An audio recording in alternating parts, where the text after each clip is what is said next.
आज अपन बात करेंगे महत्वपूर्ण संविधान संशोधन की। तो कौन कौन से महत्वपूर्ण संविधान संशोधन है जो बार बार परीक्षा में पूछे जा रहे हैं। तो आज का जो हमारा पहला संविधान संशोधन है, पहला संविधान संशोधन 1951 में हुआ था और इस संविधान संशोधन के तहत 9वीं अनुसूची जोड़ी गई थी। कौन सी अनुसूची जोड़ी गई थी? 9वीं अनुसूची जोड़ी गई थी जो भूमि सुधार से संबंधित है। इसके बाद में आती है सातवां संविधान संशोधन जो 1956 में हुआ था। सातवां संविधान संशोधन 1956 में हुआ था और इसके द्वारा संविधान की प्रथम अनुसूची में संशोधन करके, जो संविधान की जो प्रथम अनुसूची है उसमें संशोधन करके राज्यों को क ख ग घ का वर्गीकरण समाप्त करके, पहले इस प्रकार वर्गीकरण था उनका, तो उनको समाप्त करके 14 राज्य और 6 संघ राज्य क्षेत्रों में पुनर्गठित कर दिया गया था और 2 राज्यों में एक राज्यपाल हो सकता है। ये सातवां संविधान संशोधन कहता है और राज्य के पुनर्गठन के बारे में भी कहा गया है इसमें। इसके बाद में जो अगला है वो है 15वां संविधान संशोधन। 15वां संविधान संशोधन 1963 में होता है और इसके द्वारा उच्च न्यायालय के न्यायाधीशों की जो सेवानिवृत्ति आयु है वो 60 से बढ़ाकर 62 वर्ष हो गई। इसके बाद में आता है 26वां जो संविधान संशोधन है वो। तो 26वें संविधान संशोधन के तहत संविधान से अनुच्छेद 291 और 362 को समाप्त कर भूतपूर्व राजाओं के प्रीविपर्स के तथा विशेषाधिकारों को समाप्त कर दिया गया है। इसके बाद में आता है 31वां संविधान संशोधन और इस 31वें संविधान संशोधन के तहत वर्ष 1971 की जनगणना के आधार पर लोकसभा की सदस्य जो संख्या है वो 525 से बढ़ाकर 545 कर दी और केंद्र शासित प्रदेशों का जो प्रतिनिधित्व है वो 25 से घटाकर 20 कर दी है। इसके बाद में आता है 36वां संविधान संशोधन। तो 36वां जो संविधान संशोधन है वो 1975 में होता है। 36वां संविधान संशोधन 1975 में होता है और सिक्किम को पूर्ण राज्य का दर्जा प्रदान करके जो सिक्किम को पूर्ण राज्य का दर्जा प्रदान किया जाता है और भारत के 22वें राज्य के रूप में संविधान की प्रथम अनुसूची में स्थान दिया गया था इसका, सिक्किम का। इसके बाद में है 42वां संविधान संशोधन और इसे लघु संविधान संशोधन भी कहते हैं, लघु संविधान भी कहते हैं। और 1976 में ये 42वां संविधान संशोधन होता है और संविधान की प्रस्तावना में समाजवादी, पंथ निरपेक्ष और अखंडता ये 3 शब्द जोड़े गए। 42वें संविधान संशोधन के तहत प्रस्तावना में 3 शब्द जोड़े गए, समाजवादी, पंथ निरपेक्ष और अखंडता। राज्य सूची में 5 विषयों को निकाल कर राज्य यानी इसी संविधान संशोधन के तहत 42वें संविधान संशोधन के तहत जो राज्य सूची से 5 विषय निकालकर समवर्ती सूची में ऐड कर दिए और वो कुछ इस प्रकार है, जैसे वन है, वन्य जीव है, शिक्षा है, मापतोल है और न्याय प्रशासन है। इन 5 को समवर्ती सूची में डाल दिया गया। आर्टिकल 51A तथा 10 मौलिक कर्तव्य जोड़े गए 42वें संविधान संशोधन के तहत और इसी 42वें संविधान संशोधन के तहत आर्टिकल 39A यानी कानूनी सहायता जोड़ा गया और 43A छोटे उद्योग के प्रबंधन जोड़े गए। 48A आर्टिकल 48A पर्यावरण सुरक्षा ये जोड़ा गया और भाग 14A में प्राधिकरण जोड़ा गया। इसके बाद में जो अगला संविधान संशोधन आता है वो है 44वां संविधान संशोधन 1978।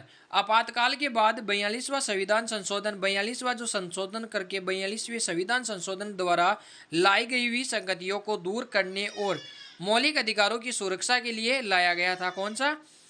44वां संविधान संशोधन। और ये संपत्ति का मौलिक अधिकार है, संपत्ति का जो अधिकार है और मौलिक अधिकारों से हटाकर कानूनी अधिकार में जोड़ दिया गया था। संपत्ति का जो अधिकार था पहले 31 में था, आर्टिकल 31 में था और मौलिक अधिकार था संपत्ति का अधिकार, और 44वें संविधान संशोधन के तहत उसे मौलिक अधिकारों से हटाकर कानूनी अधिकार में जोड़ दिया गया। संपत्ति के अधिकार को मौलिक अधिकार से बाहर कर दिया और अनुच्छेद 300A के द्वारा कानूनी अधिकार बनाया गया। इसके बाद में आता है 52वां संविधान संशोधन 1985। तो 52वां जो संविधान संशोधन है वो 10वीं अनुसूची में जोड़ा गया और दल बदल विरोधी कानून से संबंधित है 52वां संविधान संशोधन।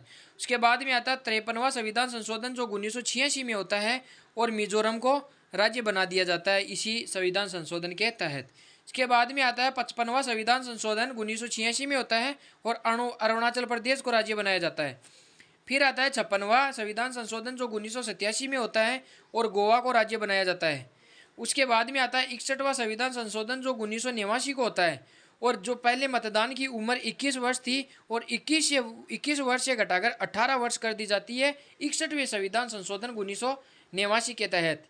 उसके बाद में आता है 69वां संविधान संशोधन जो 1991 को होता है और दिल्ली को एनसीआर क्षेत्र घोषित कर दिया।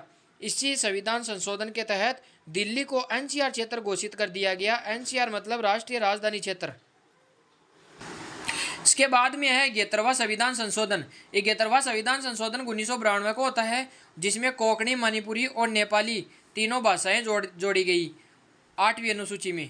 इसके बाद में आता है 73वां संविधान संशोधन 1992 में आता है और 11वीं अनुसूची जोड़ी गई और 11वीं अनुसूची में स्थानीय स्वशासन रखा गया। इसके द्वारा संविधान में एक नया भाग 9 अनुच्छेद 243 ए से लेकर ओ तथा 11वीं अनुसूची में जोड़कर भारत में पंचायती राज की स्थापना का उपबंध किया गया। 24 अप्रैल 1993 से लागू होता है ये। उसके बाद में 74वां संविधान संशोधन। इस संशोधन के तहत इस संविधान संशोधन के द्वारा संविधान में भाग 9A अनुसूची 12 तथा 18 नए अनुच्छेद 243 पी से लेकर ZG तक जोड़कर शहरी स्थानीय निकायों से संबंधित प्रावधान किया गया। इसके बाद में आता है 86वां संविधान संशोधन 2002। 86वां संविधान संशोधन 2002 6 से 14 वर्ष के बच्चों के लिए अनिवार्य निःशुल्क शिक्षा का प्रावधान इसमें मिलता है 86वें संविधान संशोधन में। और मूल कर्तव्य पहले 10 थे। उसके बाद में जो 11वां जो मूल कर्तव्य है उसको 86वें संविधान संशोधन 2002 के द्वारा शिक्षा का अधिकार उसमें 11वां मूल कर्तव्य जोड़ा गया। इसके बाद में आता है 89वां संविधान संशोधन 2003 में हुआ था और राष्ट्रीय अनुसूचित जनजाति आयोग से संबंधित है और आर्टिकल 338 ये इसमें शामिल है। इसके बाद में आता है 92वां संविधान संशोधन 2003 का। तो इसमें बोडो, डोंगरी, संथाली और मैथिली इसमें 8वीं अनुसूची में 4 भाषाएं जोड़कर टोटल 22 भाषा कर दी। पहली 14 भाषा थी, उसके बाद में 3 भाषा और जुड़ी, फिर 4 और जुड़ी। इसके बाद में आता 100वां संविधान संशोधन। इसके ये कम पूछा जाता है, जो इम्पोर्टेंट है परीक्षा की दृष्टि वही मैं बताऊंगा आपको। 100वां संविधान संशोधन 2015 में हुआ था जो 3 बीघा कॉरिडोर से संबंधित है, जो बांग्लादेश से संबंधित है। उसके बाद में आता है 101वां संविधान संशोधन जो 2016 में हुआ था और जीएसटी का उल्लेख है इसमें। इसके बाद में आता है 103वां संविधान संशोधन जो 2019 में हुआ था। ईडब्ल्यूएस के लिए 10% का आरक्षण इसमें मंजूरी मिली है। इसके बाद में आता है 104वां संविधान संशोधन जो 2019 को हुआ था। इसमें SC/ST के लिए 10% का आरक्षण को मंजूरी दी है। एंग्लो इंडियन की सीटों को समाप्त करके SC/ST के लिए 10% सीटों का रिजर्वेशन इसमें किया था। इसके बाद में आता है 106वां संविधान संशोधन। 106वां संविधान संशोधन आता है 2025 में। तो नारी शक्ति जो बंधन है अधिनियम उसी के तहत ये इसे जोड़ा गया और 128वां बिल पेश किया। इसमें 128वां बिल पेश किया, अर्जुन राम मेघवाल ने ये बिल पेश किया था। तो आज के लिए इतना ही दोस्तों, और क्लास अच्छी लगे तो लाइक करें, शेयर करें और हमारे चैनल को सब्सक्राइब करें। और जितने भी एग्ज़ाम आ रहे हैं उन इन एग्ज़ामों के लिए बहुत ही ज़्यादा इम्पोर्टेंट है ये क्लास, तो एक बार ज़रूर देखिएगा।